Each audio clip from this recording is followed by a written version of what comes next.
you. Hi, I'm Kizzy from Kettle Foods. Yeah. Thank you very much. That was really interesting. Thank I'm just really interested with your MVP. Yeah. Do you think that the benefit statement itself has to be differentiated, or do you think that your benefit can be the same as other things that are out there in the category, as long as the way that you bring it to life is differentiated? I think it's a bit of both. So depending on where you are, if it's an innovation which is really breakthrough, you're trying to change consumer behavior, that's when your benefit has to be differentiated. But if it's something that you're really trying to bring something that's innovative for the business but not for the market, that's when you want to look at what's the best way of uniquely demonstrating the consumer benefit. Thank you.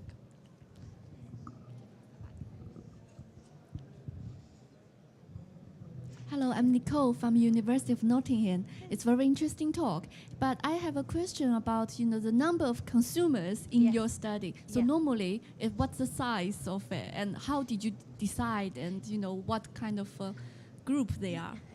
To be honest, we've been also, so while we're trying to implement this, we're still looking at we ourselves in the process, we're doing the MVP kind of thing, if you think about it.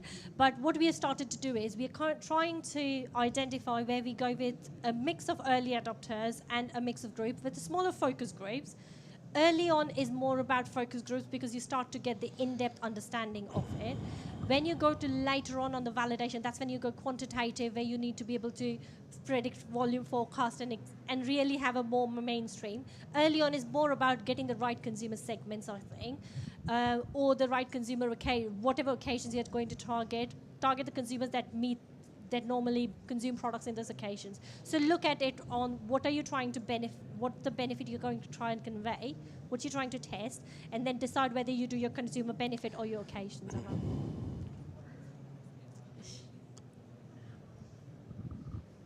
Hi, Carol Drury. I'm a patent attorney with Barger Brattel. You're talking about innovation and consumer groups. Too close? And it just makes me a bit nervous. Do you have confidentiality agreements in place for these tests? How do you make sure that everything's kept secret and isn't leaked to the public? To be honest, as a consumer, when you test these things upfront with consumers haven't seen the whole picture at that point of time to be able to then go and start talking to the other people. But yes, with the agencies we work with, they would have confidentiality in the lines. So, but I have some of the agency people in here who can probably answer this question better than I do.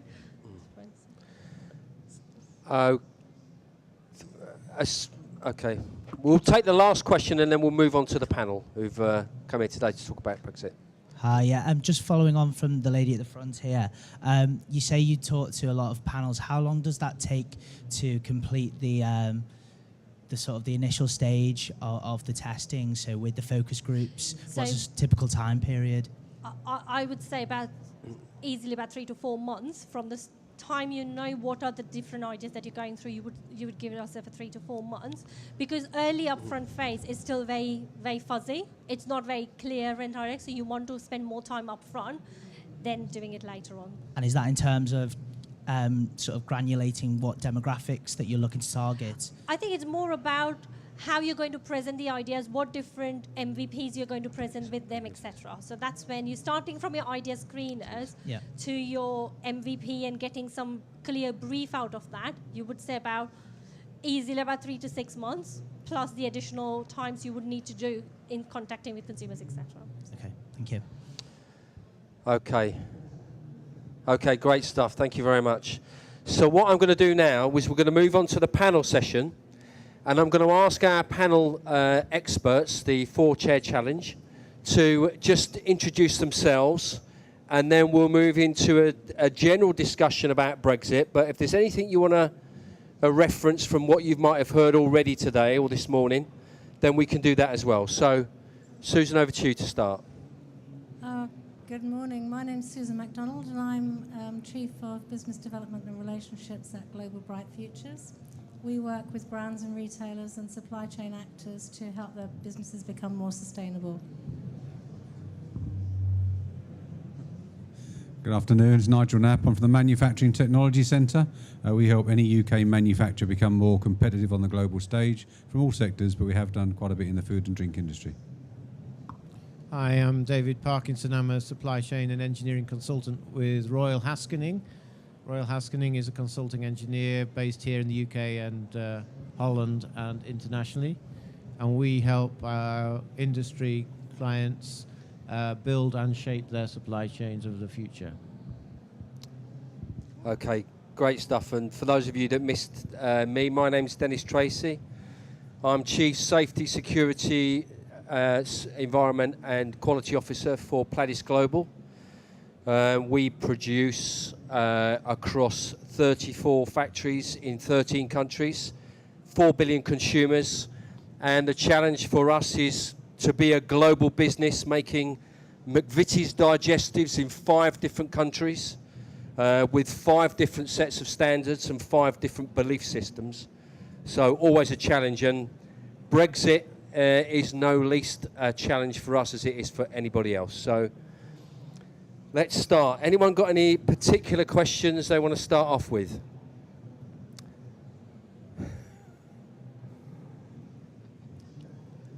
So you've all got I'm presuming everyone's got a strategy around Brexit. Has anyone got any questions about any of the topics you've heard about this morning? Sustainability, environmental standards, health and safety, product quality, food safety. Has anyone got any particular challenges that you're facing in your businesses or in your environment that you're working in?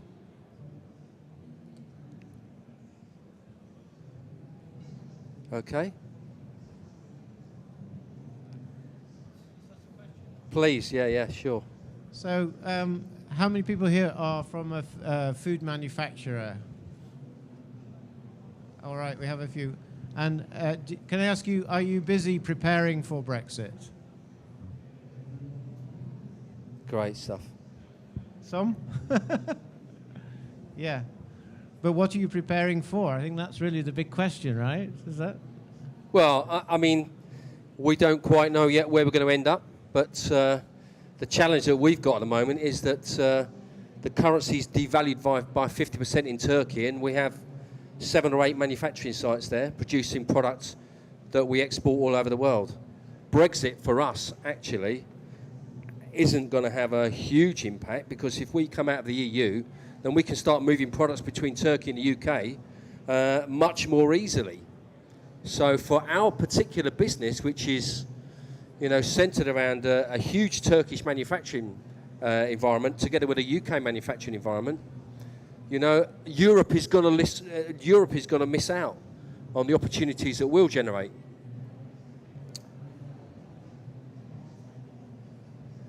Okay.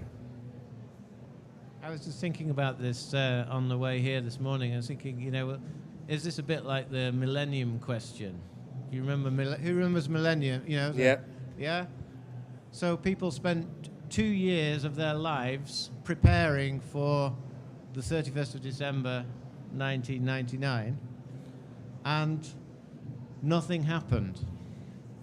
And nobody can really work out whether nothing happened because people spent 2 years of their lives working to prepare, or whether actually there was never a problem there at all and it was all a figment of somebody's fear and hype.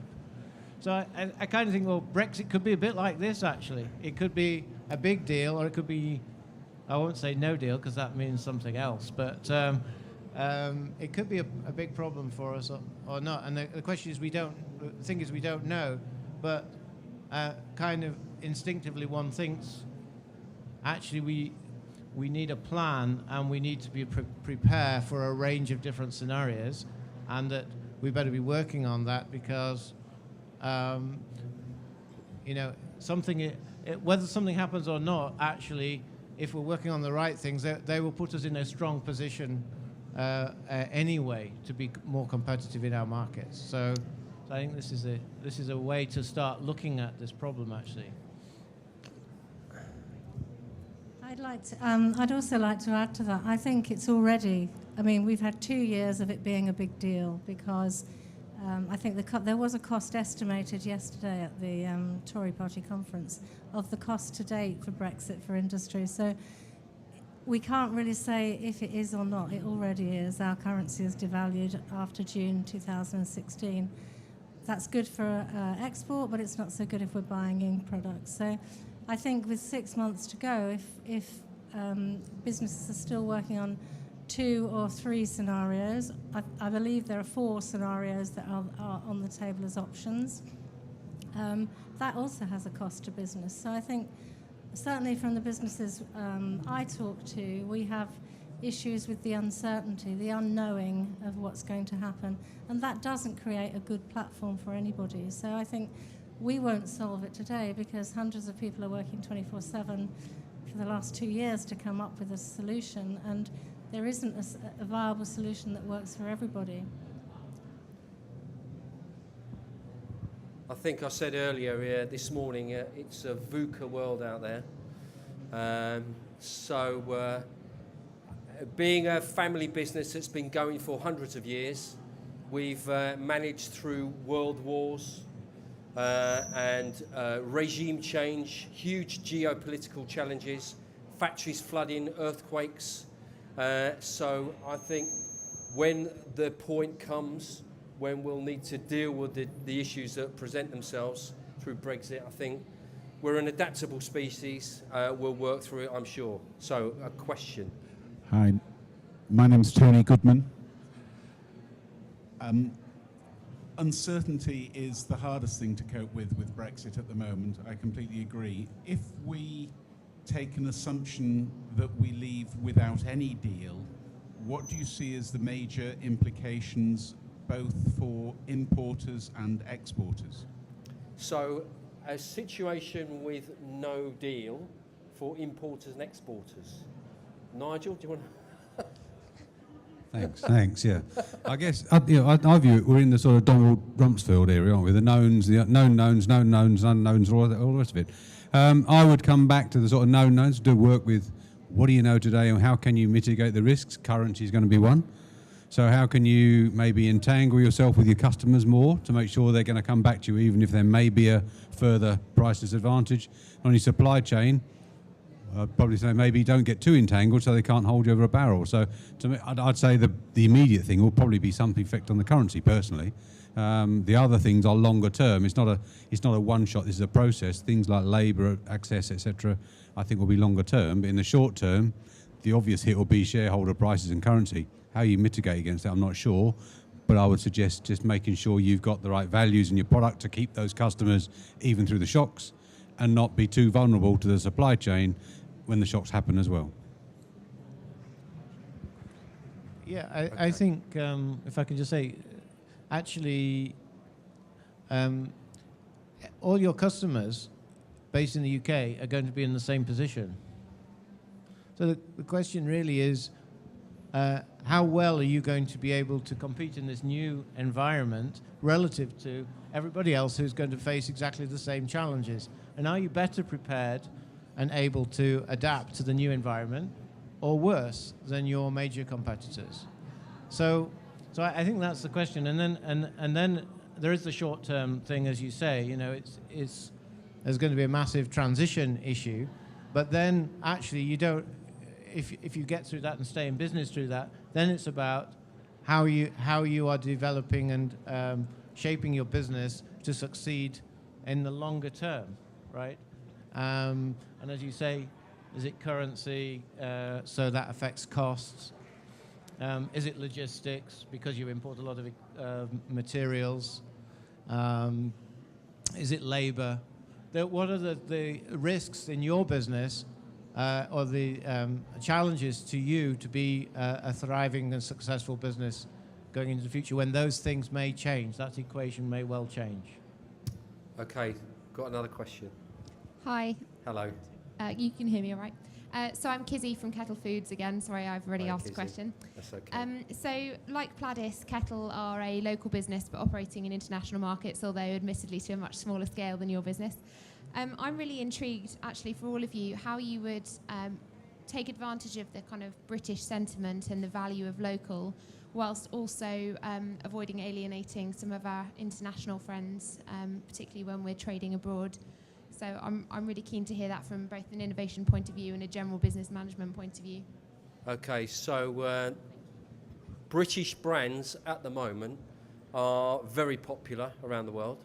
So we have a number of brands that we operate globally.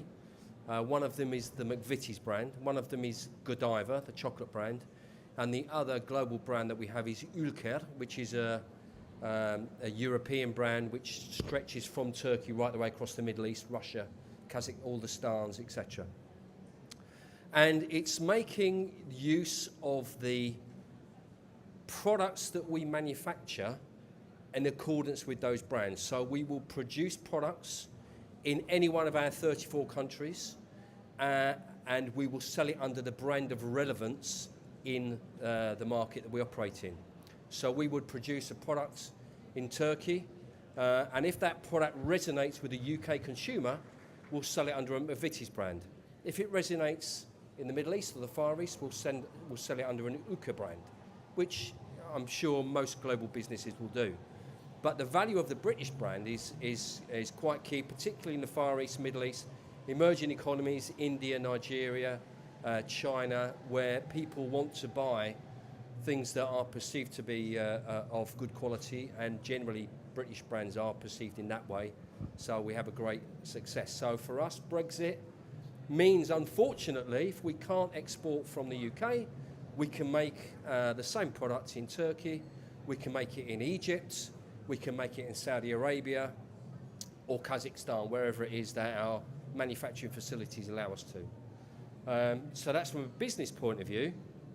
We're big enough and flexible enough and agile enough to be able to respond to a market. We have similar sorts of issues when the King of Saudi says we can only buy flour from one flour mill. Then that's the challenge we have. When the Nigerian government decides we can only use indigenous palm oil and completely takes over our supply chain for us, we have to respond to that. But from the point of view that you mentioned, otherwise, if one of my colleagues would like to respond. Yeah, I think the example you used is quite interesting, because when you talk about British brands, you mean the value of what that brand represents and its ethics, its values, its how it resonates with the consumer. And obviously McVitie's, as an example, is a brilliant British brand. But if we're the problem we have as well with Brexit is that British brands are also global brands, so they are manufactured in lots of other countries. So making a British brand in another country is obviously perfectly acceptable. But one of the issues we have with Brexit, again, is manufacturing in this country and also local jobs, because there is a demand for local food, local produce, but it's by no means at a scale that we can actually feed ourselves or produce ourselves. And we're in a particularly strange time at the moment. Brexit has come at a time when retailing is changing from stores to online. We've got many, many new businesses that are changing. Uber is changing the transport industry. Airbnb is changing the hospitality, hotel B&B businesses. We've got supper clubs that people serve at home instead of restaurants. So people's jobs are also something that we have to really think about in a local context. So Brexit is the uncertainty it's creating.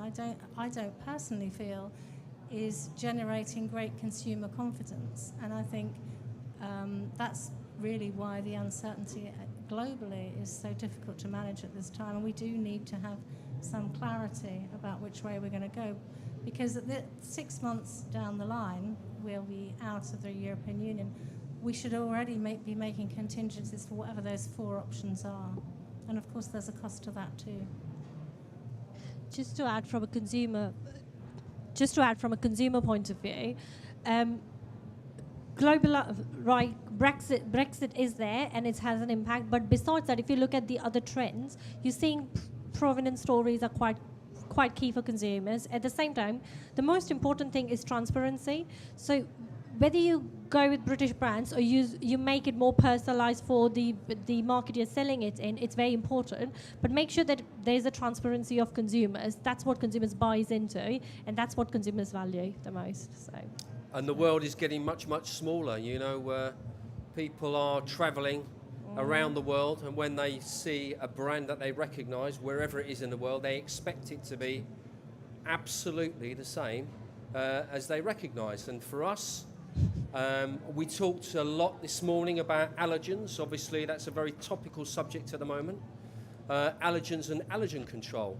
Quite simply, the law of the land will not protect consumers, as it did not in the case of young Natasha.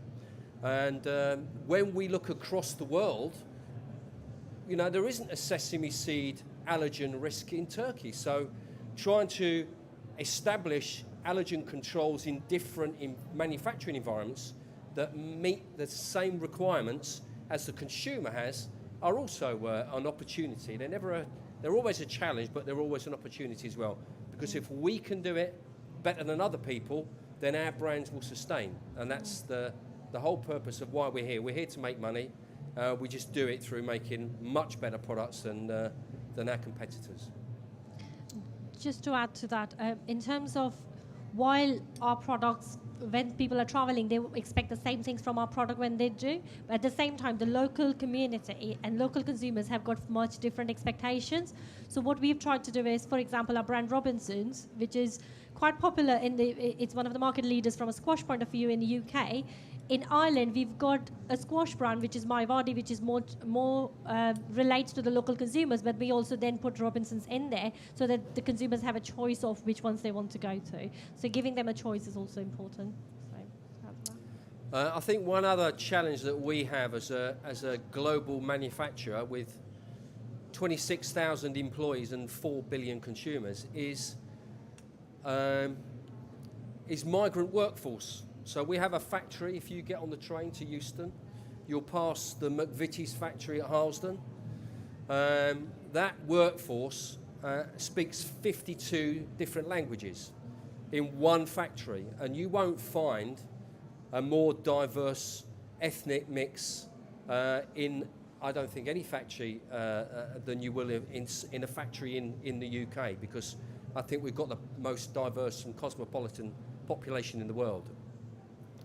But what we have seen is that the profile of employees in our factories has changed over the years, certainly in my 30 years in this business. And at the moment, we're employing a lot of people from Eastern Europe.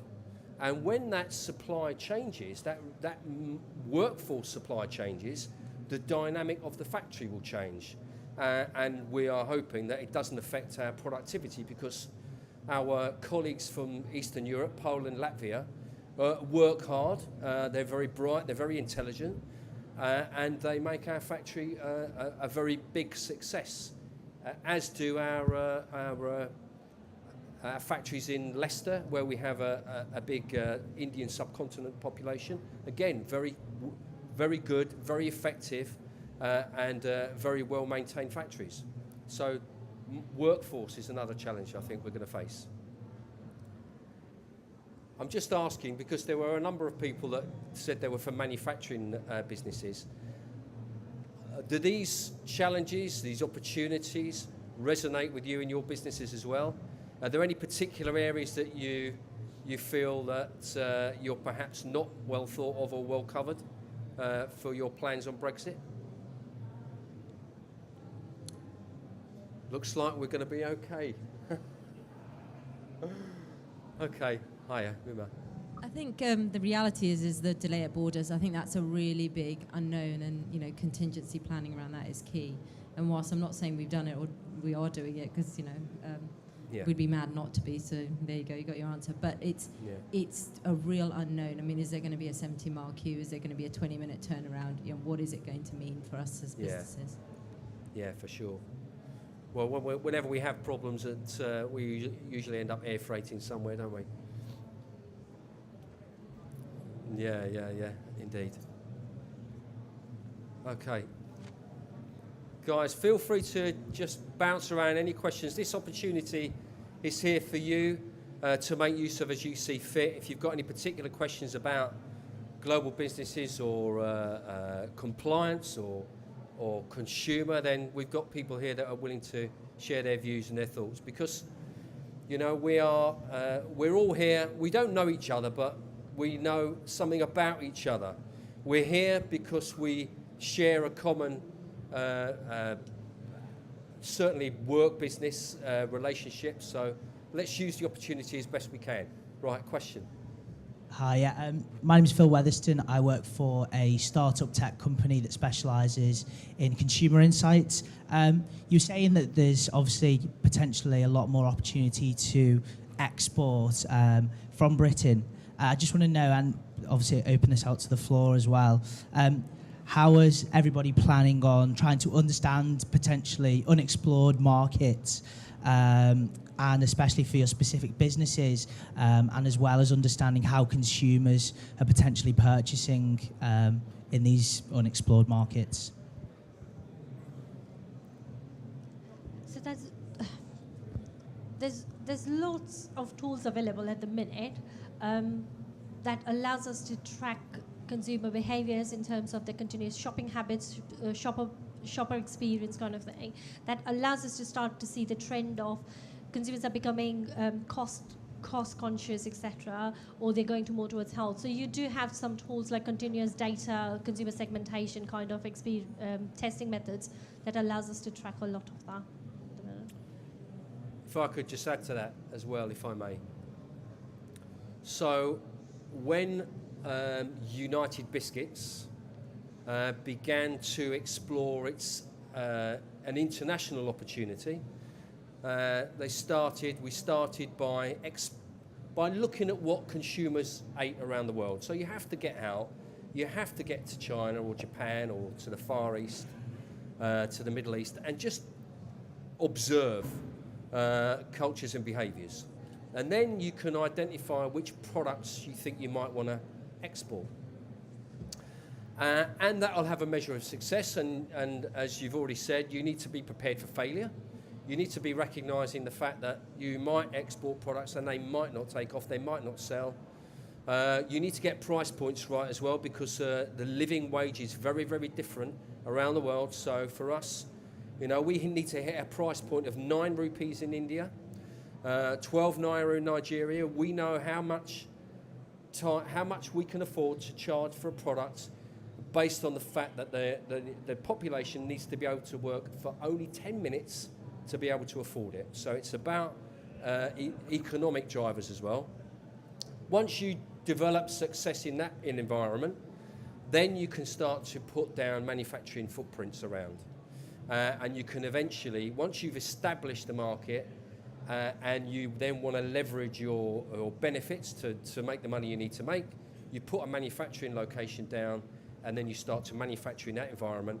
Again, the challenges are with local raw materials, but if you've got a brand and you've got the resources to be able to do it, you can then start to manufacture out, and that's where we've ended up with, you know, McVitie's digestives being produced in Kazakhstan and the Punjab, you know.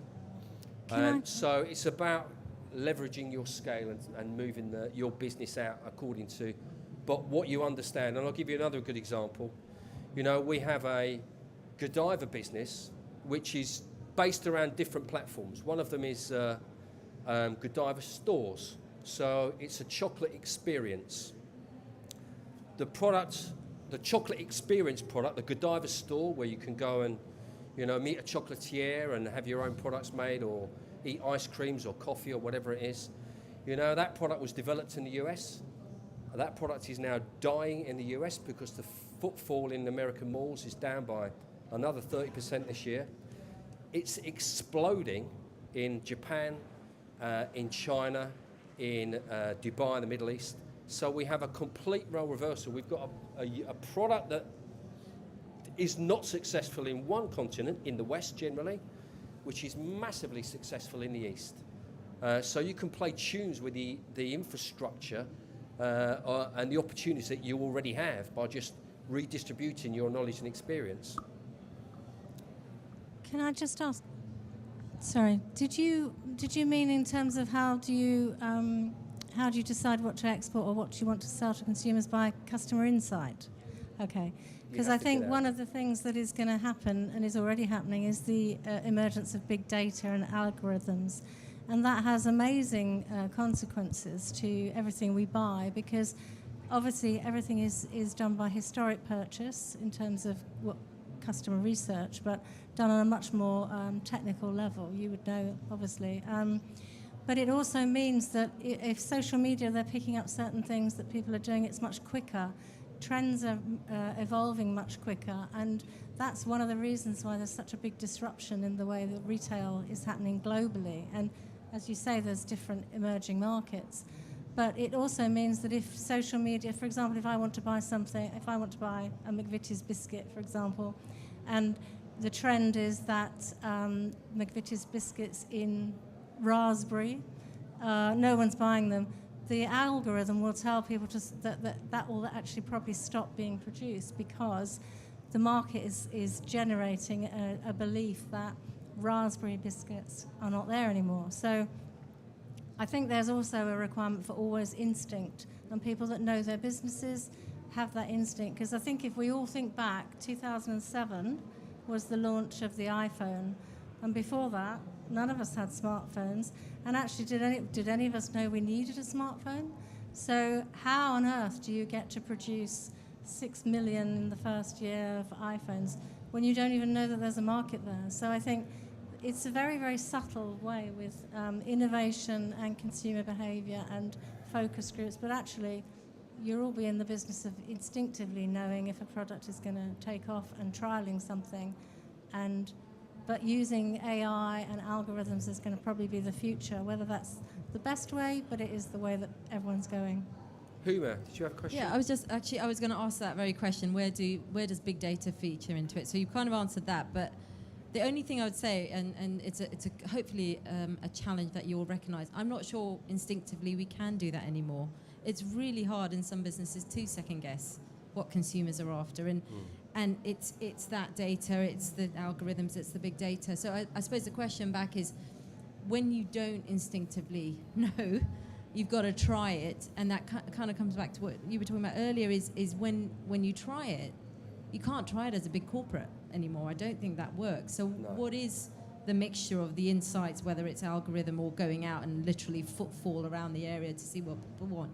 What's the right balance, and what kind of mindset do your employees need?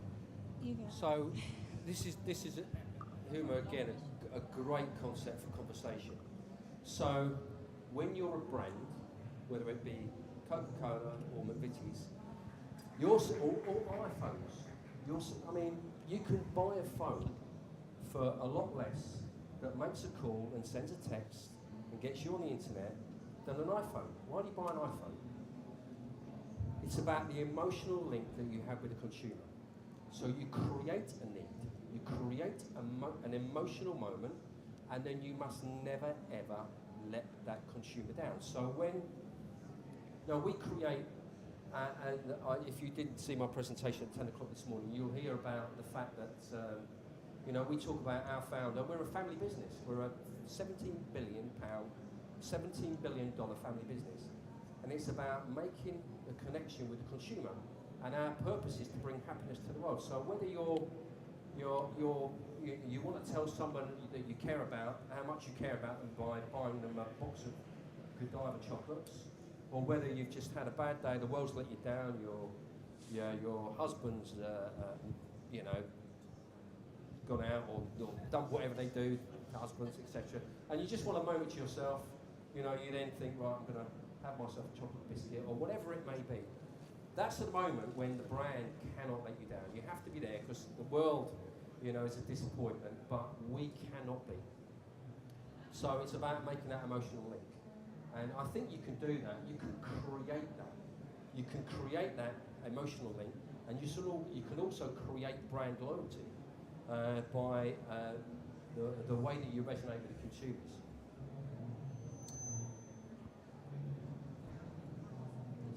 And I think that transcends Brexit. I'd just like to say, though, if, in answer to your question, if I knew the answer, I'd be a billionaire. So. Okay. So,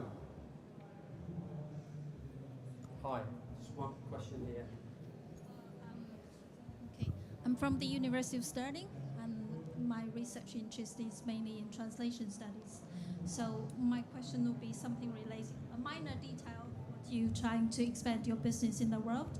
So what will be interesting in while you're expanding, for example, the UK brand internationally, for example, in the country in China, how would your company ensure by providing adequate or accurate, precisely translated food labels, for example? It's very.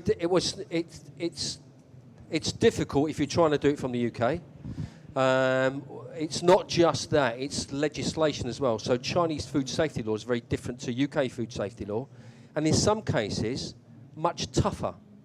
So there are tougher standards tougher hurdles to overcome to be able to sell products in China, because China's got a different environment. There are professional shoppers in China that will actually go and look for brands.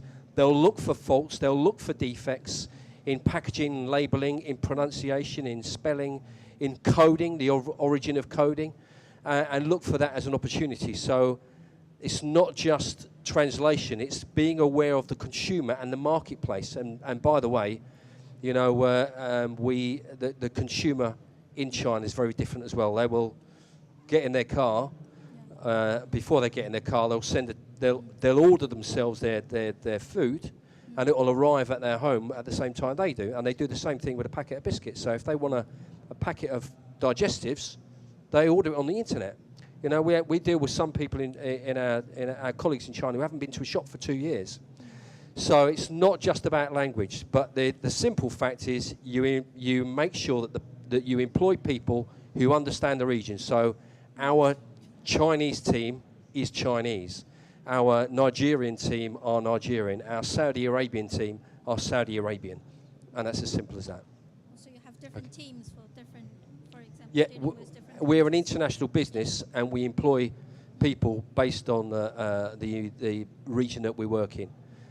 We will move people backwards and forwards, so we have quite a few of our colleagues from Turkey working in the UK. We've got people from the UK working in Nigeria or the US or China or wherever it may be. But predominantly, wherever a business operates, my recommendation is always that it operates with a core of experts or people that understand the market and understand legislation and understand, you know, in the Middle East we call it bashish, you know, gateways through to being able to do business, because it's not always fair and legal. So you have to operate, you have to understand that dynamic as well. Okay, thank you. Thank you very much.